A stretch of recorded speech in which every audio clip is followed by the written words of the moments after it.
today's video, we're doing a burn off on the Oklahoma Joe's Rider DLX. Hey, this is Ricer from Dead Broke Barbecue, Wisconsin, and welcome back to the channel. But if you're new here, we try to help you enhance and amplify your backyard barbecue fun. In today's video, I'm doing a burn off on an Oklahoma Joe's Rider DLX. And in full disclosure, Oklahoma Joe's sent me the Rider DLX just so I could do a complete and honest review and share it out for all of you to watch on YouTube. Pretty nice of them, right? And you're gonna see that I had some difficulties with the sticker on the inside of the lid. Now, I contacted my rep from Oklahoma Joe's and he said that they were already aware of that sticker issue. So all the new production that's coming off the lines and being manufactured now, it should be a lot easier to remove. But if you end up getting one that's from the first batch, like I did, just grab yourself a wood chisel and a hairdryer. Don't use the razor blade because that's what was kind of starting to scratch it. But when I used a regular 1.5-inch wood chisel, I was able to peel it off with ease. So grab your shop vac and your canola oil, Henry. We're gonna do a burn off on an Oklahoma Joe's Rider DLX. So today I'm going to be showing you how to do a burn off on an Oklahoma Joe's Rider DLX. Now this is a pretty simple process, but it's kind of painful because you're sitting there cooking, but there's no meat in it. But it's a very important process because we want to burn off the impurities in the machining oil from the manufacturing process of putting this pit together. Now after I got the Rider all assembled, I noticed at the bottom of the chamber there was some remnants of some styrofoam packaging. Now if you don't have a small little shop vac, pick yourself up one because I use it all the time on my pellet grills. This is just for cooking. In my opinion, every backyard barbecue enthusiast that runs a pellet grill should have one. All right, I'm gonna turn it on and get that debris out. Now our next step is obviously we have to remove these labels. Now it seems to me that grill manufacturers package these so whatever one they open up can be the showroom model. It's just kind of unfortunate that they don't come off a lot easier. I know this one on this lid is gonna be a pain, but we'll work through it. It's honestly better to just go slow with this than peeling it and having it all rip. Kind of like how this is doing it.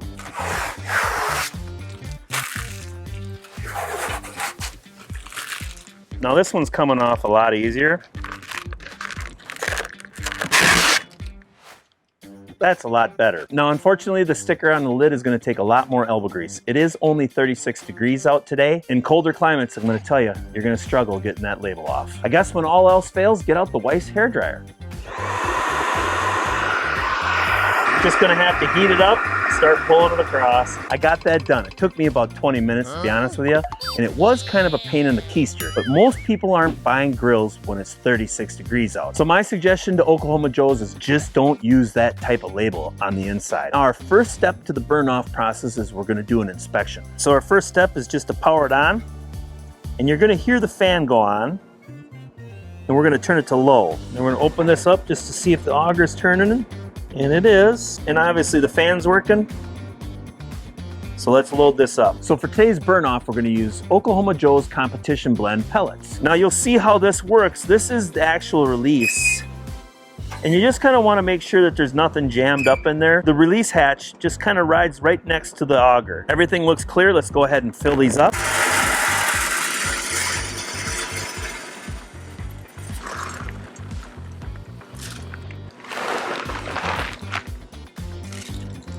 Now we're getting ready to start priming up this Rider, and we turn it to the low setting. Now you're only gonna have to do that every single time that you completely run out the pellets. If you still have some in the auger and you're just changing them out, you don't have to go through the priming process. So for me, it's a one-time deal unless I have to change out the auger someday. Now just wait and listen for the plinkety plunks of the pellets starting to hit the fire pot. Then we're gonna start closing this thing up. Now you can see the igniter rod, it's glowing. That means that's working. All right, here they come. You can hear the plinkety plunks. You can see it starting to smoke up, and I did wash these grates off before we went ahead and put them in. Okay, you can see that I got a good fire going. Let's go ahead and put in our heat deflector, set that in. Just like that. Now we'll go ahead and start putting our shelves in.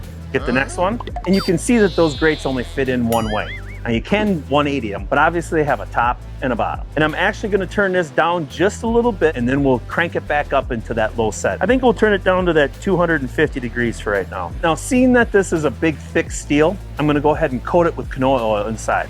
Start right up here, Just get a little bit of seasoning on the lid right away, and hopefully that'll help burn that off.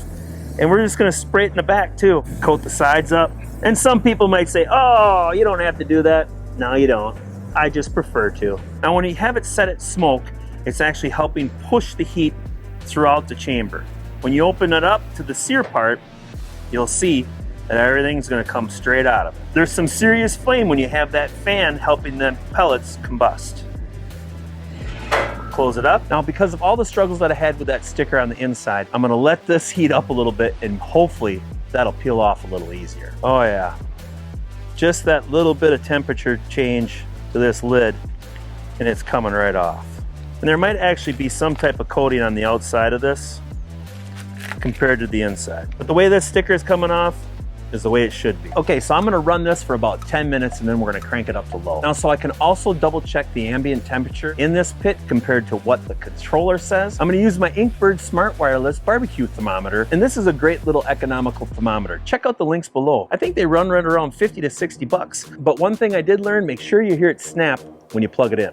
And it also has a little magnet, so it can hold, but just don't put it on the cooker. You'll burn it up. And when you use a little bit of canola oil, you're gonna get a little bit running down the edge, so always clean it up a little bit. Now, one thing that I really like about the Ryder, that it has a little porthole with a cover on it.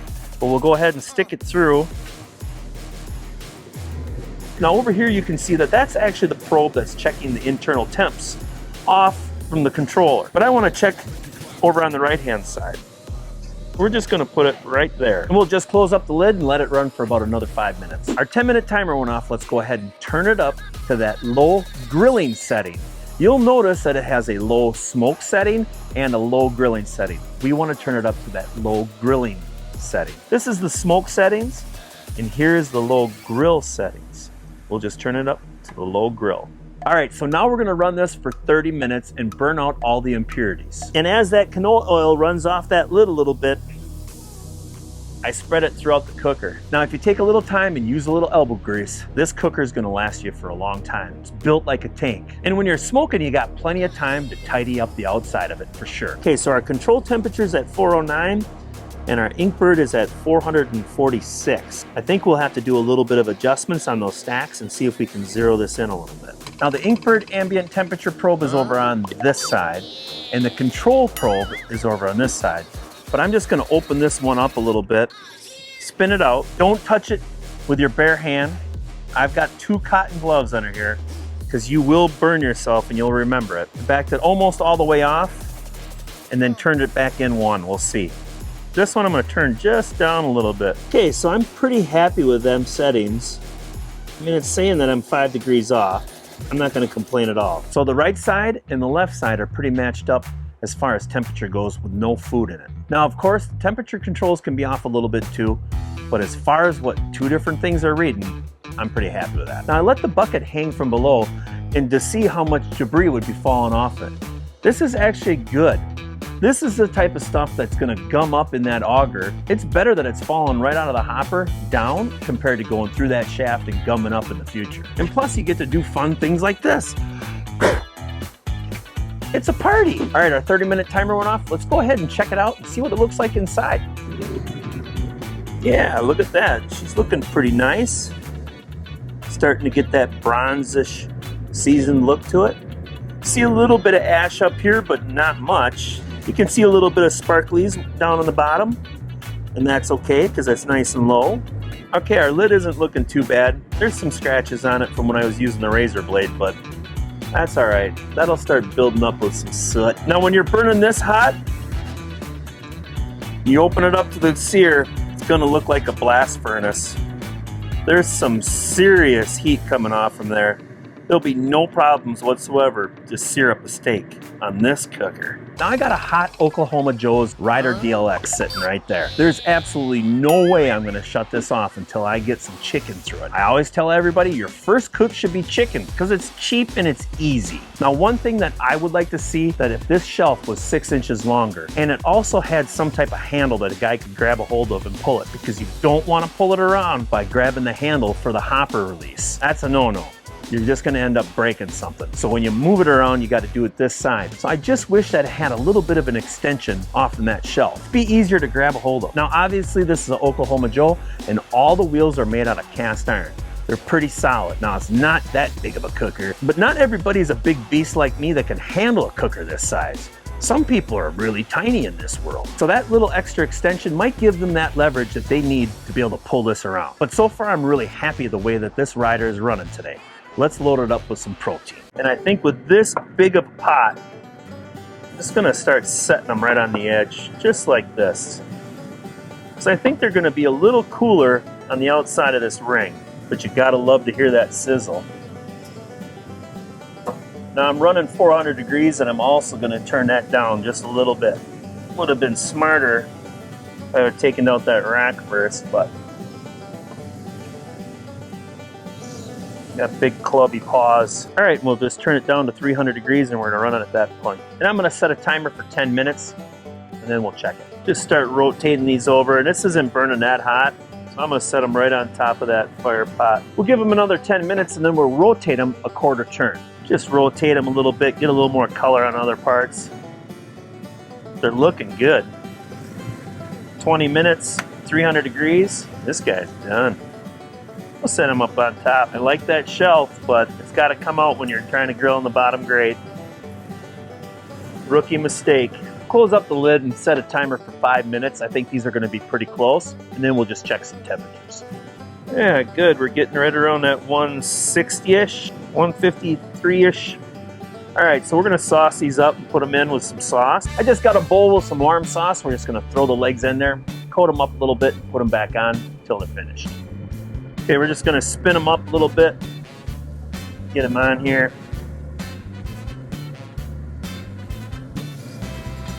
I'm putting this to the test a little bit, throwing these in with a little bit of sauce on them.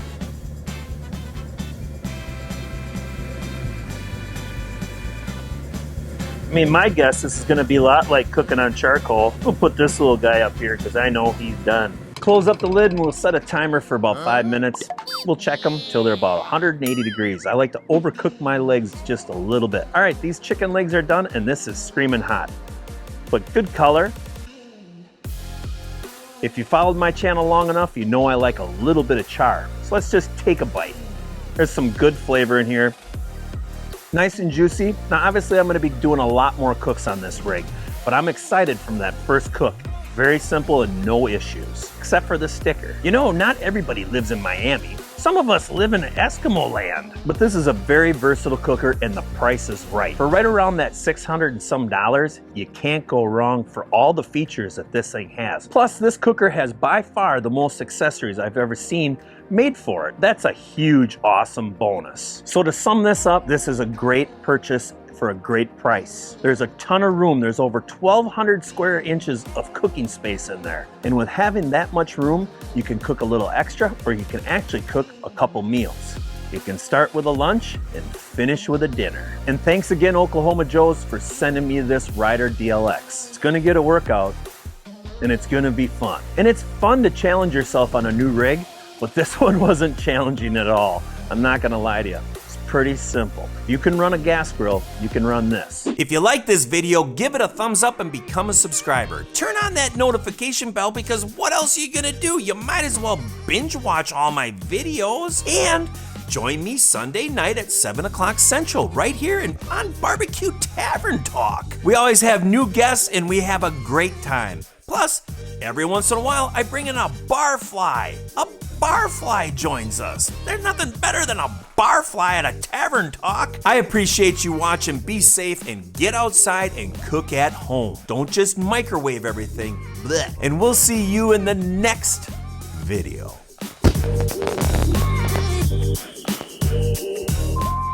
Today's video, we're on the, why am I saying we're on the? Grab your shop vac and your... Now I got it the freaking noon whistle. Like... Oh, God, getting the corona, I'm rubbing my eyes. Oh, man, I'm gonna lose it.